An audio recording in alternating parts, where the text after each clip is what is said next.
Hello friends, welcome to Learn Academy Plus YouTube channel. मैं नितिन गुप्ता आप सभी का स्वागत करता हूं आपके अपने YouTube channel learn Academy plus में। तो दोस्तों, आज के वीडियो में हम सीखेंगे वन वर्ड सब्स्टिट्यूशन 100 प्लस। जी हाँ, सही सुना आपने, वन वर्ड सब्स्टिट्यूशन 100 से भी ज़्यादा। तो आज का वीडियो लंबा होने वाला है, जिसमें आज आप सीखोगे 100 से ज़्यादा one word substitution. One word ही नहीं बल्कि 30 से ज़्यादा रूट वर्ड्स, उनका किस तरीके से एग्ज़ाम में यूज़ होता है। और सारे ही क्वेश्चन दोस्तों आपके प्रीवियस ईयर पेपर से लिए हैं विद ऑप्शन। और ऑप्शन में जितने भी वर्ड आपके एग्ज़ाम के लिए इम्पोर्टेंट हैं, उन सभी का भी हम मीनिंग देखेंगे। तो चलो दोस्तों, आज का वीडियो अब स्टार्ट करते हैं। Let's start now. First word is a study of sounds is known as. Sounds की स्टडी को क्या बोलते हैं? ऑप्शन है दोस्तों, A linguistics, B phonetics, C semantics, D stylistics. तो इसका आंसर हो जाएगा phonetics. B option is right. अब दूसरे ऑप्शन की बात कर लेते हैं जो आपके एग्जाम्स के लिए इम्पोर्टेंट है। First word linguistic, the scientific study of language. Language की स्टडी को क्या बोलते हैं? लिंग्विस्टिक। और सीमेंटिक्स, सीमेंटिक्स का मतलब होता है the study of the meanings of words and phrases. Word और फ्रेजेस के मीनिंग की स्टडी करना क्या कहलाता है? सीमेंटिक्स। तो ये दोनों वर्ड भी आप कॉपी में नोट करना, क्योंकि ये दोनों वर्ड भी दोस्तों आपके एग्जाम में पूछे गए हैं।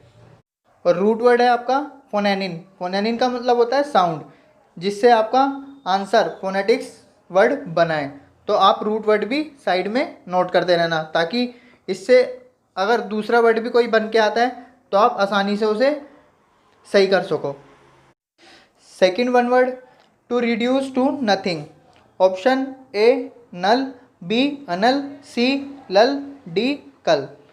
तो आपका इसका आंसर हो जाएगा नल। बाकी तीनों ऑप्शन का मीनिंग देख लेते हैं। अनल, अनल का मतलब होता है something is no longer legally valid. जो लंबे टाइम के लिए वैलिड ना हो तो उसे क्या बोलते हैं? अनल। दूसरा ऑप्शन है आपका कल। कल का मतलब होता है to collect information from different places. अलग अलग प्लेसेस से कलेक्ट करना इंफॉर्मेशन को क्या कहलाता है? कल। नेक्स्ट ऑप्शन लल। लल का मतलब होता है दोस्तों काम, शांत रहना। तो ये तीनों वर्ड भी आपके एग्जाम के लिए इंपॉर्टेंट है। The next word, an obviously true or hackneyed statement. Hackneyed statement का मतलब होता है दोस्तों साधारण स्टेटमेंट।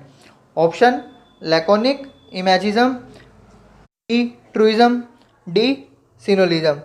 तो इसका आंसर हो जाएगा ट्रूइज्म। वन वर्ड में क्वेश्चन में भी ट्रू है, तो ट्रू से ट्रूइज्म आप रिलेट करके इसका आंसर आसानी से लगा सकते हो। बाकी ऑप्शन इसके इम्पोर्टेंट नहीं है, तो इसे हम छोड़ देते हैं। Fourth word, one who believes that gaining pleasure is the most important thing in life.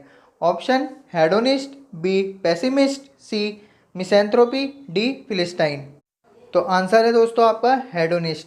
आपने एक वर्ड सुना होगा ऑप्टिमिस्ट, जिसका मतलब होता है आशावादी। उसी का ही सिनोनिम है हेडोनिस्ट। और ऑप्शन का मीनिंग पेसिमिस्ट हेडोनिस्ट का अपोजिट है, यानी कि एंटोनियम। C option मिसेंथ्रोपी। मिसेंथ्रोपी में आपके दो रूट वर्ड हैं, मिसो जिसका मतलब होता है हेट, और एंथ्रोपोस का मतलब होता है मैनकाइंड। तो जो मैनकाइंड से हेट करता है उसे क्या बोलते हैं? मिसेंथ्रोपी, हेट ऑफ मैन और Mankind. The next word, the study of evolution Mankind. Mankind में कैसे कैसे चेंजेस होते हैं उसकी स्टडी करना, उसे क्या बोलते हैं? Option A topology, B orator, C anthropology, D analogy. अभी हमने लास्ट क्वेश्चन में एक रूट पढ़ा था एंथ्रोपोस। एंथ्रोपोस का मतलब मैनकाइंड। अगर आपको वो रूट याद होगा ना, तो आप इस क्वेश्चन का आंसर आंख बंद करके भी लगा दोगे। देखो आंसर है एंथ्रोपोलॉजी। यहाँ पर रूट यूज़ हो रहा है, देखो एंथ्रोपोस। एंथ्रोपोस का मतलब मैनकाइंड, और किसी भी ऑप्शन में एंथ्रो का यूज़ नहीं हो रहा है, तो आप आंख बंद करके भी इस क्वेश्चन का आंसर सही लगा सकते हो। और दूसरा एक और रूट यहाँ पर यूज़ हुआ है लॉजी का मतलब होता है स्टडी। अब दूसरे ऑप्शन का मीनिंग देख लेते हैं। Orator, a person who is good at making public speeches. A option का मीनिंग है topology, the way of arrange. The next one word, a family of young animals. Option A nest, B clutch, C offspring, D brood. तो इसका answer हो जाएगा दोस्तों brood. Young animals की फैमिली को क्या बोलते हैं? ब्रूड। और ऑप्शन की बात कर लें तो नेस्ट आपको पता है घोंसले को बोलते हैं। बी क्लच, आप बाइक में क्लच का यूज़ करते हो तो क्लच का मतलब क्या हो जाता है? पकड़ना। सी ऑफस्प्रिंग, इसका मतलब भी होता है यंग चाइल्ड, लेकिन ये इंसानों का बच्चा, इंसानों के बच्चे के लिए यूज़ करते हैं offspring. The next one word, set in long time or period. Option है A antiphonic, B anachronistic, C anarchy, D analogy. Answer is anachronistic. यहाँ पर भी दोस्तों एक रूट आपका यूज़ हुआ है क्रोन। क्रोन का मतलब होता है टाइम, टाइम या पीरियड। और जब भी किसी भी वर्ड के आगे एन लग जाता है तो वो वर्ड नेगेटिव में चला जाता है। मतलब कि अगर खाली क्रोनिस्टिक होता तो इसका मतलब होता राइट टाइम। जैसे ही ए एन यहाँ पे प्रीफिक्स के रूप में यूज़ हुआ तो इसका मतलब हो गया रॉन्ग टाइम। दूसरे वर्ड का मीनिंग देख लेते हैं दोस्तों। एंटीफोनिक, फोनिक, फोनिक देखो कहीं ना कहीं आपको फोनिन से रिलेट कर रहा है। एंटीफोनिक मीन्स जवाबी गीत। जैसे आपने दोस्तों देखा होगा जब कभी एक पर्सन गीत गाता है तो जैसे ही उसका गीत ख़त्म होता है यानी कि गाना गाना ख़त्म होता है तो दूसरा गाना गाना शुरू कर देता है, तो उसको क्या बोलते हैं? एंटीफोनिक, जवाबी गीत। और एंटी का मतलब होता है दोस्तों आपका अगेंस्ट और अपोजिट। सी ऑप्शन है अनार्की। अनार्की का मतलब होता है दोस्तों अराजकता। यहाँ पर भी आपका एक रूट है ARCH, आर्क। आर्क का मतलब होता है रूल, राज करना। अब जैसे मैंने आपको पहले बताया था जब भी कभी AN प्रीफिक्स के रूप में लगता है तो वो नेगेटिव सेंस देता है। तो आर्की का मतलब रूल करना, राज करना। जैसे ही AN लगा अनार्की यानी कि राज ना करना, मतलब कि वहाँ कोई भी रूल्स वगैरह को फॉलो नहीं कर रहा है। तो अनार्की का मतलब हो गया do not obey rules and laws. Next word, one who is indifferent to art and culture. जो व्यक्ति आर्ट एंड कल्चर को समझ नहीं पाता उसे क्या बोला जाता है? तो ऑप्शन है आपके ए सिनिक, बी साइंटिस्ट, सी फिलेंडर, डी फिलिस्टाइन। तो आंसर हो जाएगा दोस्तों आपका फिलिस्टाइन। फिलिस्टाइन उस व्यक्ति को बोलते हैं जो अशिक्षित हो, आर्ट एंड कल्चर को समझ ना पाए, तो उसे बोलते हैं फिलिस्टाइन। अगर ऑप्शन जो इम्पोर्टेंट है आपके लिए, फिलेंडर। फिलेंडर का मतलब होता है a man who has many sexual relationship without emotion. Sexual relation है लेकिन उनके साथ कोई भी इमोशनल अटैचमेंट नहीं है, जिसे आप हिंदी में इश्कबाज बोल सकते हो। ये भी आपके एग्ज़ाम में कई बार पूछा गया है। The next word, a dog lives in a. Dogs जहाँ रहते हैं उसे क्या बोलते हैं? A burrow, B stable, C coop, D kennel. तो दोस्तों जो डॉग्स का घर होता है उसे बोला जाता है कैनल। तो आंसर हो गया आपका कैनल। दूसरे वर्ड्स का मीनिंग देख ले। कूप, कूप का मतलब होता है हैंस केज, जहाँ पे मुर्गे मुर्गियाँ जिस पिंजरे में रहती है उसे क्या बोलते हैं? कूप। और दूसरा बरो, बरो रैबिट के बिल को बोला जाता है। अगला वर्ड है a person who has the same name as another. एक नाम के व्यक्ति को क्या बोलते हैं? तो ऑप्शन है ए नेमसेक, जो आपका आंसर भी है नेमसेक। नेमसेक बोला जाता है। और ऑप्शन की बात कर ले तो कलीग, आप जानते ही हो आपके साथ जो काम करता है वो कलीग कहलाता है आपका। ऑप्शन डी निकनेम, निकनेम भी आप जानते हो अच्छे से। बी एब्सकॉन्डर, एब्सकॉन्डर का मतलब होता है escapee. Next word, a private conversation between two people. Option monologue, B dialogue, C tete a tete, D sermon. अब ध्यान से सुनना दोस्तों, ये क्वेश्चन काफ़ी ट्रिकी है। देखो ऑप्शन है बी डायलॉग और सी है टेटे टेटे। बी डायलॉग, अगर आपके बीच में नॉर्मल कन्वर्सेशन हो रही है तो वो क्या कहलाएगा? डायलॉग। और वहीं आप अगर प्राइवेट कन्वर्सेशन कर रहे हो तो आपका आंसर हो जाएगा टैटे ए टैटे।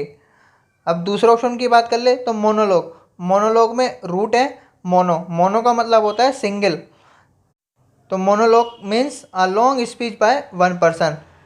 एक पर्सन के द्वारा दी गई स्पीच क्या कहलाता है? मोनोलॉग। डायलॉग मैंने आपको बता ही दिया है। सरमन, सरमन का मतलब होता है speech on a religious, religious पर स्पीच दी जा रही है तो वो क्या कहलाता है? Sermon. The next word, a person who has just started learning. Option A foreman, B novice, C accomplice, D apprentice. तो आंसर हो जाएगा दोस्तों आपका अप्रेंटिस। अब ध्यान से सुनना, नोविस का मतलब होता है बिगनर। बिगनर वो वाला बिगनर जिसने अभी स्टार्ट ना किया हो, और अप्रेंटिस का मतलब होता है जो स्टार्ट कर चुका है लेकिन बिगनर है। तो आपके क्वेश्चन में क्या पूछा है? स्टार्टेड लर्निंग, तो आंसर हो जाएगा आपका ऑप्शन डी। अकम्प्लिस का मीनिंग होता है a person who helps another commit to a crime. गलत काम यानी कि क्राइम करने में जो मदद करता है उसे क्या बोलते हैं? Accomplish. Next word, one who holds established opinions. Option है ए missionary, be orthodox, C अथिस्ट, D monotheist. Answer है आपका ऑर्थोडॉक्स। अब यहाँ पर भी एक रूट यूज़ हुआ है, अगर दोस्तों आपको याद हो तो मैं अपनी वर्ड की सीरीज़ में भी ये रूट आपसे डिस्कस कर चुका हूँ। अगर आपने वो वीडियो नहीं देखी है तो आप वीडियो जाकर देख लेना, अलग से प्लेलिस्ट बनी हुई है रूट वर्ड्स की। वहाँ पर भी हमने 5 से 6 रूट से 50 से 60 वर्ड्स कवर किए हैं, तो आप जाके ज़रूर देख लेना अगर आपने नहीं देखी है। तो डॉग्स का मतलब होता है, तो ऑर्थोडॉक्स आप डॉग से रिलेट कर सकते हो। दूसरे वर्ड का मीनिंग देखें तो मोनोथिस्ट। मोनो का मतलब मैंने आपको इसी वीडियो में बताया था सिंगल, और थीस्ट का मतलब होता है दोस्तों, थीस्ट भी एक रूट है जिसका मतलब होता है गॉड या रिलीजियन। रिलीजियन के लिए यूज़ किया जाता है ये वर्ड। तो मोनोथिस्ट का मतलब हो गया one who believes in a single God, जो एक भगवान में विश्वास करता हो उसे क्या बोलते हैं? मोनोथिस्ट। दूसरा वर्ड है missionary, sorry missionary. A person Saint on a religious mission, जो रिलीजियस मिशन को मतलब कि प्रसार करता हो, अपने रिलीजन को फैलाता हो, उसे क्या बोलते हैं? मिशनरी। अगला वर्ड है a place where weapons and ammunition are stored. Ammunition का मतलब होता है दोस्तों गोला बारूद, और वेपन्स का मतलब आप सब जानते ही हो, हथियार। तो जहाँ पर ये सब स्टोर करके रखे जाते हैं उसे क्या बोलते हैं? ऑप्शन है ए गोडाउन, बी म्यूजियम, सी हैंगर, डी आर्सनल। तो आपका आंसर है आर्सनल। बाकी ऑप्शन ईजी है, आपको बताने की ज़रूरत नहीं है। Next, a person who believes that war and violence are unjustifiable. मतलब जो वॉर और वायलेंस में बिलीव ना करता हो, ये सब करना उसे ना पसंद हो। जैसे आप जानते हो हमारे गांधी जी थे, उनको वॉर और वायलेंस बिल्कुल पसंद नहीं था। देख लेते हैं, ए pessimist, B anarchist, C pacifist, D optimist. तो आंसर हो जाएगा आपका पैसिफिस्ट। दूसरे ऑप्शन की के मीनिंग का बात करो तो आपको सारे बता चुका हूँ, पैसिमिस्ट भी आपको बता चुका हूँ, ऑप्टिमिस्ट का एंटोनियम, और ऑप्टिमिस्ट भी यहाँ पे ऑप्शन में है, और बी ऑप्शन है आपका अनार्किस्ट, अराजकता, जहाँ पे रूल्स वगैरह को फॉलो नहीं किया जाता। ये भी मैं आपको पहले बता चुका हूँ। The next one word, a foolish person. A foolish person मतलब दोस्तों मूर्ख व्यक्ति। Option A smasher, B waif, C simpleton, D invalid. तो आंसर है आपका सिंपलटन। सिंपलटन का मतलब होता है दोस्तों अनाड़ी, मूर्ख। आप इसको सिंपल से याद कर सकते हो, जो ज़रूरत से ज़्यादा सिंपल होता है वो कैसा व्यक्ति होता है? मूर्ख। अब जो इम्पोर्टेंट है आपके एग्जाम के लिए वर्ड, वेव। वेव का मतलब होता है वेंडरिंग। दोस्तों वंडरिंग नहीं, वेंडरिंग। वेंडरिंग का मतलब होता है इधर उधर भटकना, उसे क्या बोलते हैं? Wave. Next word, a person who is bad is spelling, जिसकी गंदी राइटिंग हो। तो ऑप्शन है अ कैकोग्राफिस्ट, बी लिंग्विस्ट, सी कैलीग्राफिस्ट, डी पेडांट। तो आंसर है कैकोग्राफिस्ट। अब इसमें रूट वर्ड देखते हैं पहले। कैक, कैक का मतलब होता है दोस्तों बैड और इल। अब क्वेश्चन में क्या पूछा है? बैड इज स्पेलिंग, गंदी राइटिंग वाला, तो बैड से आप कैक, कैक से आप रिलेट कर लोगे इस वर्ड को, कैकोग्राफिस्ट। दूसरा वर्ड है हमारे पास कैलीग्राफिस्ट। कैली का मतलब होता है गुड, ब्यूटीफुल। अगर गुड राइटिंग होती, गुड इज स्पेलिंग लिखा होता, तो आपका आंसर हो जाता कैलीग्राफिस्ट। लिंग्विस्ट मैं आपको पहले बता चुका हूँ। डी ऑप्शन है आपका पेडांट, जिसे आप रूढ़िवादी, हिंदी में रूढ़िवादी बोलते हो। Next one word, a building और group of buildings use to house soldiers. Soldiers के जो रहने की जगह होती है उसे क्या बोला जाता है? Option A dormitory, B fort, C quarters, D barracks. तो आंसर है आपका बैरेक्स, सेनावास, हिंदी में सेनावास। अब दूसरे ऑप्शन की बात करें तो डॉर्मिटरी का मतलब होता है दोस्तों बेडरूम, सोने का घर, सोने के लिए जो यूज़ किया जाता है उसे क्या बोलते हैं? डॉर्मिटरी। बी फोर्ट आपको पता ही है, किला, और सी क्वार्टर्स भी आप अच्छे से जानते हो। नेक्स्ट वर्ड दोस्तों, टू कैंसल और postpone the punishment of someone. किसी व्यक्ति की पनिशमेंट को पोस्टपोन या कैंसिल कर देना।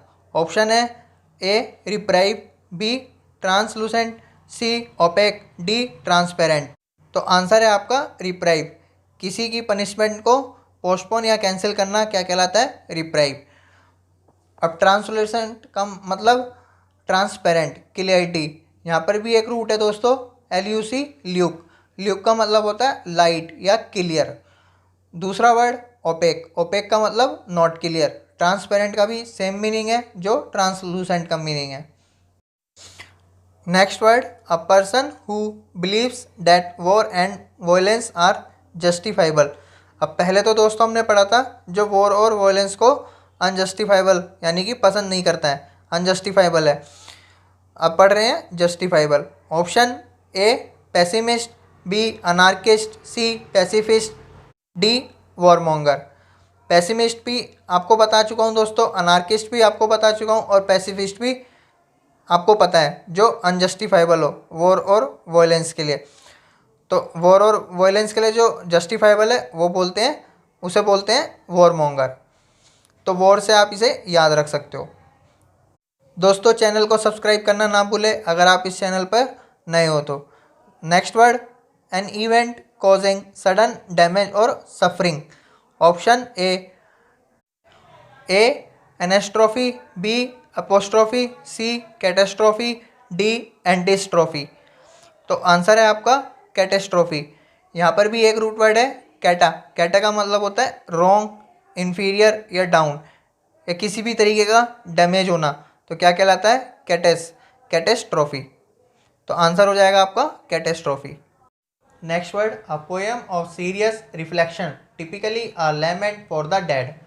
Option A espionage, B epilogue, C epitaph, C elegy. तो इसका आंसर है एलिजी। ठीक है दोस्तों, दूसरे ऑप्शन की बात करें तो ए ऑप्शन है आपका एस्पियोनेज, जिसका मतलब होता है स्पाइंग, जासूसी करना, एस्पियोनेज कहलाता है। और एक और वर्ड है एपिटैप। यहाँ पर भी दो वर्ड यूज हुए हैं। एपी का मतलब होता है अपॉन, ओवर, और टैपोस ये भी एक रूट वर्ड है जिसका मतलब होता है टॉम। तो इन दोनों वर्ड को मिलाकर बना एपिटैप, जिसका मतलब हो गया N inscription on a Tom stone. जैसे देखो मैंने ये इमेज भी लगाई है टॉम की, तो इसके ऊपर जो भी लिखा हुआ है वो कहलाता है एपिटैप। और एपिलॉग जो आपकी बुक में एंड में लिखा होता है उसे बोलते हैं एपिलॉग। तो next, to struggle helplessly. Option A flounder, B founder, C fumble, D pond. Answer flounder. Flounder का मतलब होता है दोस्तों हेल्पलेस स्ट्रगल, मतलब बिना किसी मदद के स्ट्रगल करना, फ्लंडर कहलाता है। दूसरे का मीनिंग देखें, फंबल। फंबल का मतलब होता है क्लमसी, नाजुक। फाउंडर आपको पता ही है, फॉन्ड आपको पता ही है, शौकीन, शौकिया, उसे बोलते हैं फॉन्ड। अगला word, a study of human race. अब दोस्तों ये भी आप आसानी से कर लोगे अगर आपको याद होगा तो। मैंने ह्यूमन और मैनकाइंड के लिए एक रूट वर्ड बताया था एंथ्रोपोस, तो वहीं से आप इसे कर सकते हो। तो आंसर हो गया आपका एंथ्रोपोलॉजी। जो ह्यूमन के बारे में कुछ भी स्टडी करता है तो वो क्या कहलाता है? एंथ्रोपोलॉजी। लॉजी का भी आपको मैंने रूट बताया था जिसका मतलब होता है स्टडी। तो दूसरे ऑप्शन की बात कर ले तो इटोमोलॉजी। इटोमोलॉजी का मतलब होता है the study of the origin and history of words. Words का ओरिजिन कहाँ से हुआ, जैसे हम ये सब पढ़ रहे हैं वर्ड, इनका ओरिजिन कहाँ से हुआ, तो इसकी स्टडी को क्या कहते हैं, इटोमोलॉजी। आर्कियोलॉजी। आर्कियोलॉजी आप जानते ही हो, the study of the past based on objects or parts of buildings that are found in the ground. और इसकी स्टडी जो करता है उसे क्या बोलते हैं, archaeologist. Next word the art of writing और सॉल्विंग कोड्स। अब दोस्तों ये भी बहुत इजी है, पहले ऑप्शन देख लेते हैं। ए पॉलीग्राफ, बी एनीमोमीटर, सी ऑटोग्राफ, डी क्रिप्टोग्राफ। यहाँ पर आपके बहुत सारे रूट इस्तेमाल हुए हैं, तो पहले इसका आंसर है क्रिप्टोग्राफ। क्रिप्टोग्राफ में दो रूट है, क्रिप्टोस। क्रिप्टोस का मतलब होता है हिडन और ग्राफ का मतलब होता है ड्रॉ करना, तो आंसर हो गया क्रिप्टोग्राफ। जैसे आपने क्रिप्टो करेंसी का नाम सुना होगा, क्रिप्टो करेंसी में भी क्रिप्टो लगा हुआ है, तो वो कैसी करेंसी है, कोड के द्वारा जनरेट की गई करेंसी है, तो इसलिए उसे क्या बोलते हैं, क्रिप्टो करेंसी। ऐसी क्रिप्टोग्राफ। और वर्ड्स का मीनिंग देख लेते हैं। पॉलीग्राफ। पॉलीग्राफ का मतलब होता है a machine design to detect and record changes in physiological characteristic. और दोस्तों पॉली भी एक रूट वर्ड है जिसका मतलब होता है मैनी। दूसरा वर्ड है एनीमोमीटर। एनीमोमीटर का मतलब होता है an instrument for measuring the speed of the wind. अब यहाँ पर भी दो रूट है। एनीमो का मतलब होता है विंड और मीटर का मतलब होता है मेजर करना। और ऑटोग्राफ तो आप जानते ही हो दोस्तों, और यहाँ पर भी एक रूट है ऑटो। ऑटो का मतलब होता है self. Next land covered by water on 3 sides. एक लैंड जो 3 साइड से पानी से घिरा हो, जैसे मैंने इमेज भी ली है, पानी से घिरा हुआ है ये लैंड 3 साइड से। ठीक है, ऑप्शन देखते हैं। First A island, B mainland, C straight, D peninsula. तो जो लैंड 3 साइड से पानी से घिरा होता है उसे क्या बोलते हैं, पेनिनसुला। तो आंसर हो गया आपका पेनिनसुला। आइलैंड आप दोस्तों जानते ही हो, मेनलैंड भी आप जानती हो। स्ट्रेट होता है एक सी से दूसरे सी में जाने का एक छोटा रास्ता जो पानी के द्वारा होता है, उसे क्या बोलते हैं, straight. Next one who is good eight foreign language. Option है ए पॉलीग्लॉट, बी लिंगुअल, सी लिंग्विस्ट, डी बाइलिंगुअल। तो इसका आंसर है दोस्तों लिंग्विस्ट। जो फॉरेन लैंग्वेज में अच्छा होता है उसे क्या बोलते हैं, लिंग्विस्ट। अब दूसरे ऑप्शन का meaning A polyglot, one who can speak many languages. जैसे मैंने आपको बताया था पॉली का मतलब होता है मैनी, तो पॉलीग्लॉट का मतलब हो गया जो बहुत सारी लैंग्वेजेस में बोल सकता है, उसे क्या बोलते हैं, पॉलीग्लॉट। दूसरा है लिंगुअल। लिंगुअल का मतलब होता है जो केवल बोल सकता है, उसे क्या बोलते हैं, लिंगुअल। और डी ऑप्शन है हमारा बाइलिंगुअल। बाय का मतलब होता है दोस्तों दो, तो बाइलिंगुअल का मतलब हो गया one who can speak in 2 languages, जो 2 लैंग्वेज में बात कर सकता है, उसे क्या बोलते हैं, bilingual. Next word a warning of impending danger, खतरे की चेतावनी। Option A knife, B obtuse, C monition, D duff. तो आंसर है दोस्तों मॉनिशन। खतरे की चेतावनी को क्या बोला जाता है, मॉनिशन।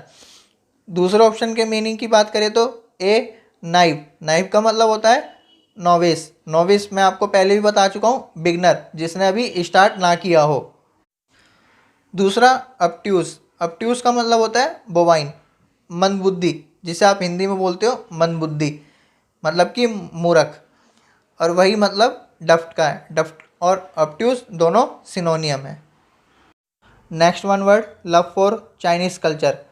चाइनीज़ कल्चर को पसंद करना। Option A paedophilia, B sinophile, C cynophilia, D zoophilia. तो आंसर है इसका दोस्तों सिनोफाइल। इसमें 2 रूट वर्ड है। एक तो है अपना सिनो, सिनो का मतलब होता है चाइनीज़, ठीक है दोस्तों। और दूसरा रूट है जो सभी ऑप्शन में यूज़ हो रहा है, फाइल। फाइल का मतलब होता है लव। तो सिनो और फाइल से दोनों रूट से एक वर्ड बना सिनो फाइल, जिसका मतलब हो गया लव फॉर चाइनीज़ कल्चर। दूसरे ऑप्शन का मीनिंग देख लेते हैं। पीडोफिलिया। पीडो पेडोस से बना है दोस्तों। पेडोस का मतलब होता है चिल्ड्रन, चाइल्ड, और फाइल आपको बताया ही है, लव। तो पेडोफिलिया का मतलब हो गया बच्चे से प्यार करना, जिसको बच्चे पसंद हो। लेकिन दोस्तों आज की इंग्लिश में इस वर्ड का मतलब थोड़ा चेंज हो चुका है, बच्चों से गलत वे में प्यार करना, जिसे आप हिंदी में कहते हो बच्चों का यौन शोषण करना, तो उसके लिए ये वर्ड यूज़ किया जाता है, पेडोफिलिया। सी ऑप्शन है हमारा कैनोफिलिया। कैनो भी एक रूट वर्ड है दोस्तों, कैनो का मतलब होता है डॉग, तो कैनोफिलिया मतलब हो गया डॉग से प्यार करना, मतलब जिसको डॉग पसंद होते हैं। जूफिलिया मतलब एनिमल्स को पसंद करना, जो एनिमल से प्यार करता है या पसंद करता है, तो वो क्या कहलाता है, जूफिलिया। नेक्स्ट वर्ड है दोस्तों a government by the nobles. Nobles के द्वारा गवर्नमेंट चलाना। तो ऑप्शन है A aristocracy, B democracy, C autocracy, D bureaucracy. तो आंसर है दोस्तों अरिस्टोक्रेसी। अरिस्टो एक रूट वर्ड है दोस्तों, जिसका मतलब होता है नोबल्स, तो आंसर हो गया अरिस्टोक्रेसी। दूसरे ऑप्शन का मीनिंग बी डेमोक्रेसी। यहाँ पर भी एक रूट वर्ड है दोस्तों, डेमोस। डेमोस का मतलब होता है पीपल, डेमोस से ही ये वर्ड बना है डेमोक्रेसी। तो जब लोगों द्वारा गवर्नमेंट चलाई जाती है, जैसे इंडिया में, हमारे प्यारे भारत में डेमोक्रेसी है, यहाँ पे लीडर कौन चुनता है, हम लोग चुनते हैं, तो यहाँ पर क्या है, डेमोक्रेसी। सी ऑप्शन है ऑटोक्रेसी। जब एक व्यक्ति यानी कि खुद के द्वारा ही गवर्नमेंट चलाई जा रही है, तो क्या कहलाती है, ऑटोक्रेसी। लास्ट ऑप्शन है ब्यूरोक्रेसी। ब्यूरोक्रेसी दोस्तों वो होती है जब ब्यूरोक्रेट्स के द्वारा सरकार चलाई जाती है। ब्यूरोक्रेट कौन होते हैं, जैसे हमारे आईएएस ऑफिसर, ये सब ब्यूरोक्रेट्स होते हैं। अगर इनके द्वारा सरकार चलाई जा रही है तो क्या बोलते हैं, ब्यूरोक्रेसी। आई होप दोस्तों आपको सारे वन वर्ड समझ में आए होंगे, सभी का मीनिंग अच्छे से याद हो गया होगा। आप नोट ज़रूर कर लेना, क्योंकि ये सभी वन वर्ड आपके एग्ज़ाम में बार बार रिपीट होते हैं, इसलिए बहुत ज़्यादा इंपॉर्टेंट है आपके एग्ज़ाम के लिए। तो दोस्तों आज का वीडियो एंड करते हैं, मिलेंगे आपसे नेक्स्ट वीडियो में। Thank you for watching this.